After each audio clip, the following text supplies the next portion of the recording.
अल्हम्दुलिल्लाह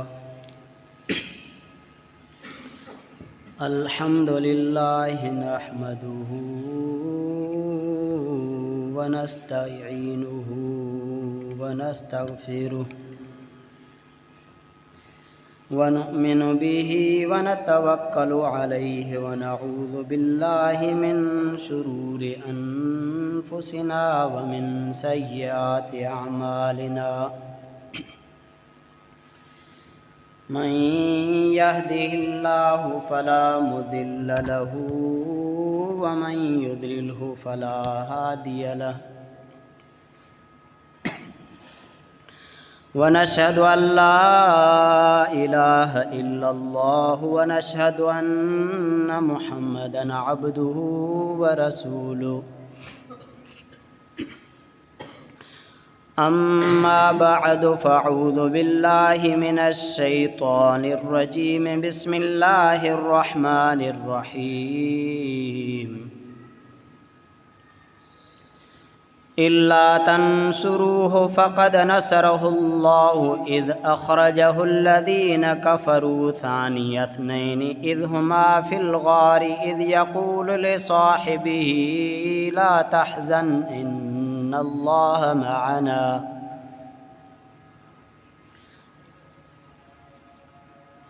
फ़अंज़लल्लाहु सकीनतहु अलैहि व अय्यदहु बिजुनूदिन लम तरौहा व जअल कलिमतल्लज़ीना कफ़रुस्सुफ़ला व कलिमतुल्लाहि हियल उल्या वल्लाहु अज़ीज़ुन हकीम।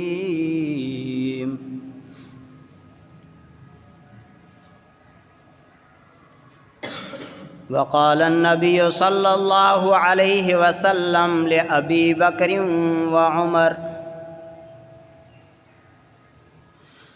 हाज़ानि सय्यिदा कुहूलि अहलिल जन्नह मिनल अव्वलीन वल आखिरीन इल्लन नबिय्यीन वल मुरसलीन। वक़ाल फ़ी मक़ामिन आख़र हाकज़ा नबअसु यौमल क़ियामह इन्नल्लाह व मलाइकतहु युसल्लूना अलन नबिय्य या अय्युहल्लज़ीना आमनू सल्लु अलैहि व सल्लिमू तस्लीमा। अल्लाहुम्मा सल्लि अला सय्यिदिना व मौलाना मुहम्मदिन व अला आलि सय्यिदिना व मौलाना मुहम्मदिन व बारिक व सल्लिम। परवाने को शम्मा बस बुलबुल को फूल बस।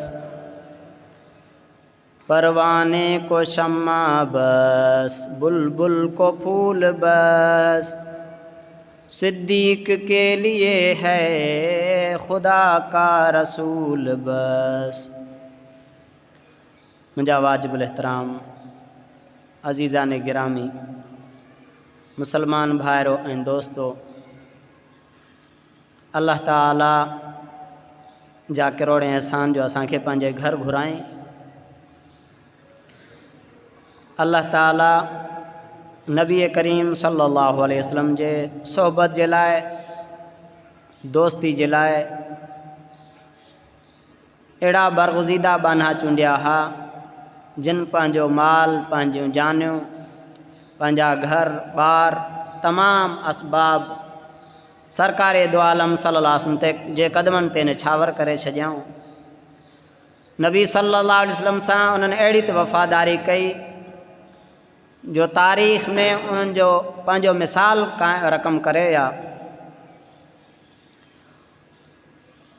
उन्हनि ई असहाबनि मां नबी करीम सल्लल्लाहु अलैहि वसल्लम जो ख़ासि यार दोस्त हज़रत अबू बकर सिद्दीक़ रज़ी अल्लाह ताला अन्हो जो नालो बि सर फ़हरिस्ता हज़रत अबू बकर सिद्दीक़ रज़ी अल्लाह ताला अन्हो के जेॾीमहिल इस्लाम जी दावत पहुती त बिना तअम्मुल, बिना गौर व फ़िक्र जे फ़ौरन नबी करीम सल्लल्लाहु अलैहि वसल्लम जे ॻाल्हि खे तस्दीक़ करे कलमो पढ़ी मुसलमान थिया। मर्दन में सब खां अव्वल हज़रत अबू बकर सिद्दीक़ रज़ी अल्लाह ताला अन्हु मुसलमान थियो। हिन उम्मत जो सम्झो पहिरियों मुसलमान हज़रत अबू बकर सिद्दीक़ हुयो। ऐं नबी करीम सल्लल्लाहु अलैहि वसल्लम हज़रत अबू बकर ऐं हज़रत उमर रज़ी अल्लाह ताला जे बारे में फ़रमायो त हे ॿई जन्नत जे अधेड़ उमिरि जेके पोढ़ब जे वेझो ऐं जवानी ऐं पोढ़ब जे विच में जेके फ़ौत थी विया आहिनि उन्हनि जो ॿई सरदार हूंदा मिनल अव्वलीन वल आख़िरीन। अब पहिरियनि मां बि जेके बि हज़रत आदम अलैहिस्सलातु वस्सलाम खां वठी आख़िरी मुसलमान ताईं जेके बि 40-50 साल जे उमिरि में विच में इन में फ़ौत थिया उहे उथंदा त उन्हनि जो सरदार अबू बकर ऐं उमर हूंदा। इल्लन नबीयन वल मुरसलीन, नबियनि ऐं रसूलनि खां सवाइ ॿियनि जो सरदार करे अल्लाह ताला बणाए इन्हनि खे उथारींदो। ऐं हिकिड़े ॾींहुं नबी करीम सल्लल्लाहु अलैहि वसल्लम हज़रत अबू बकर ऐं उमर खे गॾु वठी करे फ़रमायो त हा कदा नबअसु यौमल क़ियामा, क़यामत जॾहिं असां हीअं ई गॾु उथारिया वेंदासीं। एतिरे क़दुरु मुहबत नबी करीम सल्लल्लाहु अलैहि वसल्लम सां। ऐं हिकु हंधि फ़रमायो त जंहिं मिटी मां मुहम्मद पैदा कयो वियो मूंखे उन ई मिटी मां हज़रत अबू बकर सिद्दीक़ खे पैदा कयो वियो। इन जे लाइ दलील बि आहे त अंबिया जंहिं मिटी मां पैदा थींदा आहिनि उते ई दफ़न थींदा आहिनि। नबी करीम सल्लल्लाहु अलैहि वसल्लम जन्नतुल बक़ी में जेकॾहिं मदफ़ून आहिनि, रोज़े पाक जे अंदरि जेका मिटी आहे उते मदफ़ून आहिनि त हज़रत अबू बकर बि उन ई मिटी में मदफ़ून आहे। एतिरे क़दुरु अल्लाह ताला हज़रत अबू बकर सिद्दीक़ रज़ी अल्लाह ताला खे मक़ाम ऐं मर्तबो अता फ़रमायो। फ़रमाए त मुंहिंजे उम्मत मां सभ खां अव्वल जेको जन्नत में वेंदो उहो हज़रत अबू बकर हूंदो। सरकार दो आलम सल्लल्लाहु अलैहि वसल्लम हिकु ॾींहुं जन्नत जा दरवाज़ा पिया ॻणनि त जन्नत जा 8 दरवाज़ा, उन्हनि मां बाबु सलात निमाज़नि जे लाइ अलॻि दरवाज़ो, बाबु सदका सदको ऐं ख़ैरो ख़ैरात ज़कात वारनि जे लाइ अलॻि दरवाज़ो, बाबु सियाम रोज़ेदारनि जे लाइ अलॻि दरवाज़ो। सभई अलॻि अलॻि दरवाज़नि मां दाख़िल थींदा, उन्हनि खे सॾु थींदो। हज़रत अबू बकर सिद्दीक़ रज़ी अल्लाह ताला अन्हु ख़िदमत अक़दस में हाज़िर हुया। चयूं या रसूल अल्लाह, भला अवां जे उम्मत में को अहिड़ो शख़्स बि आहे जंहिंखे 8 दरवाज़नि तां सॼो वेंदो? हुज़ूर फ़रमायो त तूं बि उन्हनि मां आहीं। सभु चओ सुभान अल्लाह। माना 8 जन्नत जे दरवाज़नि मां हज़रत अबू बकर खे सॼो वेंदो। एतिरे क़दुरु अल्लाह ताला हज़रत अबू बकर रज़ी अल्लाह ताला खे मर्तबो ऐं मक़ाम अता फ़रमायो। हुज़ूर फ़रमाया त उमर जूं नेकियूं त एतिरे क़दुरु त घणियूं आहिनि जो आसमान जे सितारनि खां बि वधीक नेकियूं। ओ उमर फ़रमाए थो अबू बकर जी हिकु राति मूं उमर ऐं मुंहिंजे सॼे ख़ानदान खां वधीक बहितर आहे। हिकु राति मूंखां मुंहिंजे सॼे ख़ानदान खां मुंहिंजे नेकियुनि खां वधीक बहितर आहे। जेकॾहिं सौदो कजे त हिजरत वारी राति अबू बकर जेको पहरो ॾिनो उहा राति ॾेई करे सभु उमर जूं नेकियूं वठे त बि सौदो उमर जे लाइ सस्तो आहे। एॾो मक़ाम अलाह ताला अता फ़रमायो। ऐं इहो मर्तबो वॾनि वॾनि इबादतनि जे करे बि कोन मिलियो अबू बकर खे। हिकु क़ल्बी दिली मुहबत हुई, दोस्ती हुई नबी सल्लल्लाहु अलैहि वसल्लम सां एतिरे क़दुरु जो दिलि ॻंढियल हुई सुहिणे नबी सल्लल्लाहु अलैहि वसल्लम सां, जंहिंजे करे अलाह ताला एतिरो मक़ाम अता फ़रमायो, मर्तबो अता फ़रमायो। ग़ज़वा तबूक जे मौक़ियो आहे हुज़ूर सल्लल्लाहु अलैहि वसल्लम मुसलमाननि जे इमदाद जे लाइ ऐलान करणु फ़रमायो त जेको जेतिरी मदद करे सघे करे। को साहबी छा खणी आयो, को छा खणी आयो। हज़रत उमर रज़ी अल्लाह ताला अन्हु उन ॾींहुं सोचणु लॻो त हज़रत अबू बकर हमेशह नेकियुनि में मूंखां बाज़ी खटे थो वञे। जेकॾहिं मोकियो आहे त अॼु मोकियो आहे, अॼु मां अबू बकर खां बाज़ी खटे वेंदुमि, छो जो अबू बकर वटि ज़ाहिरी माल थोरो हुयो, उमिरि वटि माल घणो हो। त हज़रत उमर रज़ी अल्लाह ताला जिन जो वियो पंहिंजे घर, पंहिंजे सॼे माल मां अधु बचनि जे लाइ रखी करे अधु खणी आयो। हज़रत अबू बकर सिद्दीक़ रज़ी अल्लाह ताला जो थियो, घर वञी करे सॼे घर जो सामान खईं, हता के आख़िर में भितनि ते बि हथ घुमाए ॻोल्हणु लॻो, मतां किथे का सुई बि हुजे त उहा बि मां खणी नबी साईं जे ख़िदमत में पेश कयां, मतां उहा सुई बि मुंहिंजे घर में न रहिजी वञे। जॾहिं सरकार दो आलम सल्लल्लाहु अलैहि वसल्लम जे ख़िदमत अक़दस ते हाज़िर थिया, अबू बकर उमर ॾे ख़बर छा, घर छा छॾे आए? सुवाल जो अंदाज़ ई ॾिसो अजीब हुयो। या रसूल अल्लाह, अधु माल बचनि जे लाइ छॾे आयुमि, अधु अव्हां जे ख़िदमत में हाज़िर कयुमि। ऐं अबू बकर ॾे ख़बर, तूं घर छा छॾे आए? चईं या रसूल अल्लाह, घर वारनि जे लाइ ऐं बचनि जे लाइ अल्लाह ऐं उन जे रसूल जो नालो छॾे आयो आहियां, बाक़ी सभु कुझु खणी आयुमि। अल्लाह ऐं उन जे रसूल जे यानी नाले जी बरकत खे छॾे आयुमि, बाक़ी सभु छॾे आयुमि। महबूब का शइ घुरे ऐं अबू बकर वरी घर छॾे, थी नथो सघे। हिकिड़े जंग में, जंग बदर में, केॾी महिल नबी करीम सल्लल्लाहु अलैहि वसल्लम जिन जे अॻियां पिया हलनि, केॾी महिल पोयां पिया हलनि, केॾी महिल सॼे पासे, केॾी महिल खॿे पासे, दीवाननि वारी हालत आहे।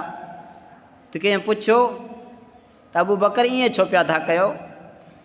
अबू बकर अर्ज़ु करणु फरमाइणु लॻो त मूंखे हुज़ूर सां जो मफ़हूम आहे त एतिरी मुहबत आहे, जो मां जेकॾहिं हुज़ूर जे अॻियां थो हलां त मूंखे ख़दशो थो थिए त मतां हुज़ूर जे अॻियां को दुश्मन निकिरी करे वार करे, वरी मां यकदमि अॻियां पासे अची थो वञा।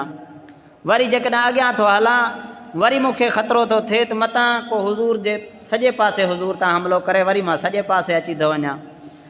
वरी जेकॾहिं खॿे सॼे पासे हलां थो, वरी ख़तरो थो थिए त मतां केरु सॼे पासे ॾांहुं हमिलो करे, मतां उन ई पासे अची थो वञा। ऐं हुज़ूर जे अॻियां अची करे केॾी महिल बीही रहंदा हुआ त हुज़ूर सल्लल्लाहु अलैहि वसल्लम फरमायो, अबू बकर असांखे तूं राहत पहुचाए पंहिंजे नफ़्स सां, यानी पंहिंजे पाण खे बचाए। तव्हां जंग बदर में तव्हांजो बची वञणु मफ़हूम अर्ज़ आहे, तीअं ई असांजी ख़ुशी जो सामान आहे। त हज़रत अबू बकर रज़ी अल्लाह ताला नो जान निछावर करण जे लाइ तयारु हुया त मां हुज़ूर तां क़ुर्बान थी वञा, पर हुज़ूर जी वरी एतिरी मुहबत जो हुज़ूर फरमाइनि पिया त अबू बकर असांखे तूं ख़ुशि कर पंहिंजे पाण खे बचाइण सां। हिकु चकर नबी करीम सल्लल्लाहु अलैहि वसल्लम जिन जी तबियत नासाज़ थी पई, साईं जन बीमार थी पिया, हज़रत अबू बकर खे ख़बर पई त हुज़ूर सल्लल्लाहु अलैहि वसल्लम जन बीमार थी पिया आहिनि। हज़रत अबू बकर बि बीमार थी पियो, एतिरे क़दुरु मुहबत। वरी कुझु टाइम खां पोइ हुज़ूर सल्लल्लाहु अलैहि वसल्लम जी तबियत सही थी वई त हज़रत अबू बकर रज़ी अल्लाह ताला जी तबियत बि सही थी वई। इत्तफ़ाक़ अजीब शयूं। नबी सल्लल्लाहु अलैहि वसल्लम खे उमिरि अल्लाह ताला 63 साल ॾिनी दुनिया में, त हज़रत अबू बकर रज़ी अल्लाह ताला जी उमिरि बि 63 साल। नबी सल्लल्लाहु अलैहि वसल्लम जी वफ़ात सूमर जे ॾींहुं, त हज़रत अबू बकर रज़ी अल्लाह ताला जी वफ़ात बि सूमर जे ॾींहुं।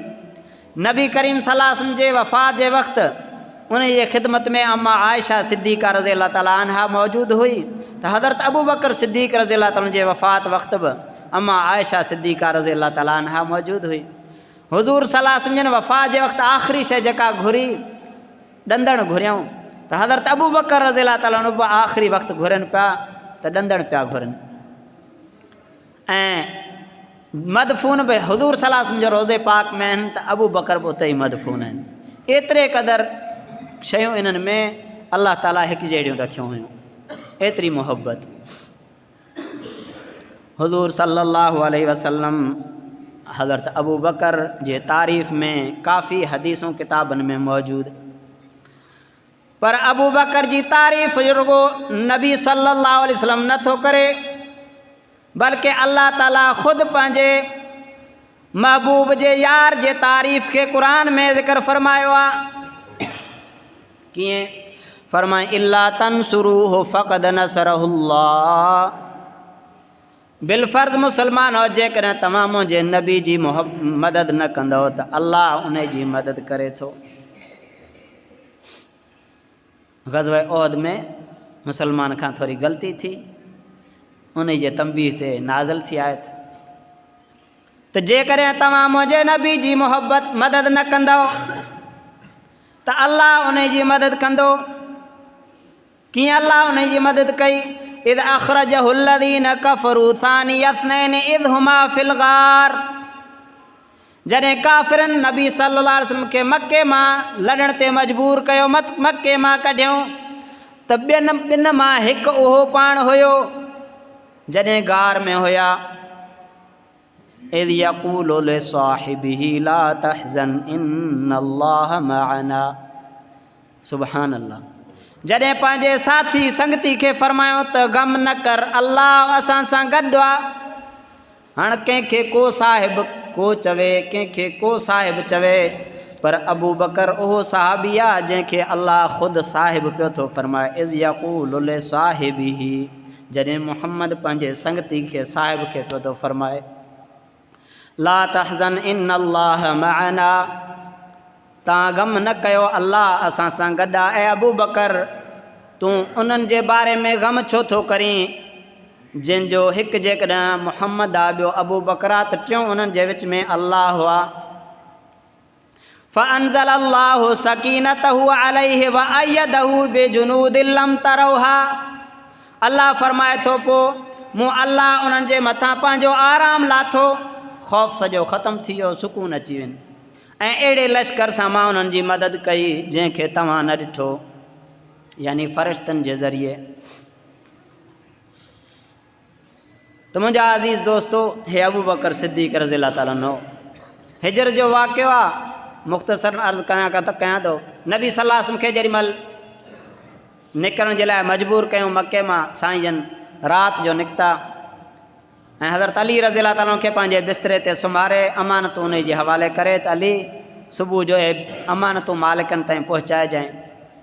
इन वाक़े में हज़रत अली रज़ियल्लाहु ताला जो शान ज़ाहिर आहे, जो अमानतदार हुयो, जंहिंखे अमानतूं मिलियूं। ऐं इन वाक़े में हज़रत अली रज़ियल्लाहु ताला जी बहादुरी बि साबित आहे, जो नबी करीम सल्लल्लाहु अलैहि वसल्लम जे बिस्तरे ते सुतल आहिनि, थोरी देरि खां पोइ काफ़िर अचनि था क़त्ल करणु, उन बिस्तरे ते हज़रत अबू बकर हज़रत अली खे सुम्हारीनि था, त हज़रत अली इनकार नथो करे त मां न सुम्हंदुमि, फ़ौरन सुम्ही पिया। हज़रत अली रज़ियल्लाहु ताला जी बहादुरी हितां साबित। अबू बकर जे दर ते वञी साईं जन पहुता, अञा दर जो खड़कायूं त हिकदमि दर खुलियो। निंड हूंदो आहे, केरु सुतल हूंदो आहे, तो कुझु देरि सां दर खोलींदो आहे। हज़रत अबू बकर यकदमि उथी आयो, त हुज़ूर फरमायो, अबू बकर तूं हिन टाइम जागी पियो थो? अर्ज़ु कई, या रसूल अल्लाह। सभु चयो सल्लल्लाहु अलैहि वसल्लम, जॾहिं खां अव्हांखे हिजरत जो हुकुम थियो आहे, तॾहिं खां वठी मां राति जो केॾी महिल बि सुतो न आहियां, मां हमेशह जाॻंदो आहियां, इंतज़ार में हूंदो आहियां त केॾी महिल मुंहिंजो महबूब मतां अचे, अची दर खड़काए ऐं मां अबू बकर सुतो पियो हुजां। सॼो जेको सामान घर में हुयो सभु कुझु खणी पंहिंजे सभु घर भातियुनि जी ड्यूटी ज़िम्मेदारी हई, अस्मा तोखे उते गार में असां वञूं पिया था, उते असांखे मानी पहुचाइणी आहे, अब्दुरहमान तूं मानी खणी ईंदे, अस्मा ख़्यालु कंदी, ऐं बकराड़ खे त तूं उते बकरियूं नौकर खे काए ईंदे, असांखे खीर ॾेई वेंदे, तो उते केरु शक बि न कंदो। घरवारी जी ड्यूटी आहे आयशा जे अमड़ जी, त तोखे मानी वग़ैरह खाधो तयारु करे असांजे लाइ उते मानी मोकिलणी आहे। सभिनी जूं घर भातियुनि जूं बि ड्यूटियूं लॻी वियूं, सभु सुहिणे नबी जे ख़िदमत ऐं ग़ुलामी जे लाइ। त उते गार में मुंहिंजा अज़ीज़ दोस्तो जेॾीमहिल अची गार जे वेझो पहुता, त गार जेके हाजी सगोरा या उमिरो करे आया, हज करे आया, उहे ॾिसी आया, गार सौर तमामु मथे हिकु जबल आहे। त नबी सल्लल्लाहु अलैहि वसल्लम चढ़ी जेॾीमहिल थकिजी पिया, त हज़रत अबू बकर रज़ियल्लाहु ताला साईं जन खे पंहिंजे कुल्हनि ते खयों ऐं वञी उन गार ते पहुता। गार हिकु वॾो गार सौर हिकु वॾो पथर आहे, उन में हिकु सोराख़ आहे जंहिंमें साम्हूं सिधो माण्हू दाख़िल बि न थी सघंदो। हज़रत अबू बकर जिन सुम्ही करे अंदरि विया ऐं अंदरि पंहिंजा कपिड़ा फाड़े उन गार खे साफ़ु करे सभु सोराख़ बंदि कयूं। हिकिड़े सोराख़ जे लाइ कपिड़ो न रहियो, उते तफ़सीर में ईंदो आहे त पंहिंजी खुड़ी रखी करे पोइ नबी सल्लल्लाहु अलैहि वसल्लम खे अर्ज़ु कयूं त या रसूल अल्लाह, हाणे तव्हां अंदरि तशरीफ़ फरमा थियो। नबी सल्लल्लाहु अलैहि वसल्लम जिन अंदरि तशरीफ़ फरमा थिया, अबू बकर रज़ियल्लाहु ताला जे रान ते जेको आहे सो मथो रखी नबी करीम सल्लल्लाहु अलैहि वसल्लम जिन आराम फरमा थिया ऐं फरमाए, हज़रत अबू बकर फरमाए थो त मूंखे टे शयूं पसंदि आहिनि। हिकु नबी सल्लल्लाहु अलैहि वसल्लम जो चहिरो हुजे, मूं अबू बकर जूं अखियूं हुजनि, ऐं मुंहिंजो माल हुजे नबी सल्लल्लाहु अलैहि वसल्लम तां क़ुर्बान थिए, ऐं मुंहिंजी आयशा धीउ नबी साईं जे निकाह में आहे। मूंखे टे शयूं तमामु महबूब आहिनि। त अबू बकर जे रान जे मथां नबी सल्लल्लाहु अलैहि वसल्लम जन मथो ॾेई करे सुता पिया आहिनि। ऐं हज़रत अबू बकर खे अंदरां जेको आहे सो नांग पियो थो ॾंगे, पोइ बि पेर नथो खणे त मतां मुंहिंजे महबूब खे नुक़सानु पहुचाए। आख़िर में जेॾीमहिल ज़हर चढ़ी आहिनि ऐं अखियुनि मां ॻोढ़ा वहणु लॻा, उहे ॻोढ़ा ॻड़िया नबी सलाह जे चहिरे मुबारक ते किरिया। पोइ नबी सलाह जन बेदार थिया, अबू बकर छा आहे, छा मसइलो आहे? चई या रसूला हिते अंदरि को जीत आहे जेको मूंखे ॾंगे पियो थो।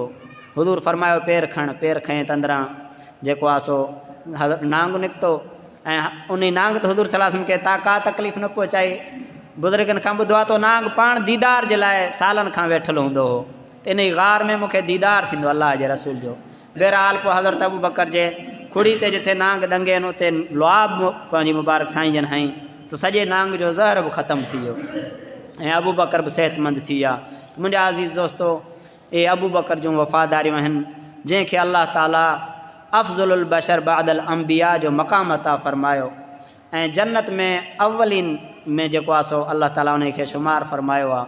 अल्लाह ताला उन अबू बकर वारे मुहबत मां कुझु हिसो असांखे बि नसीब फ़रमाए, जंहिं नबी करीम सलाह जे लाइ पंहिंजो सभु कुझु क़ुर्बान करे छॾियो, पंहिंजी दोस्ती नबी सलाह सां निभाई। अल्लाह ताला असांखे बि उन जी सीरत ऐं ताबेदारी ऐं ग़ुलामी नसीब फ़रमाए।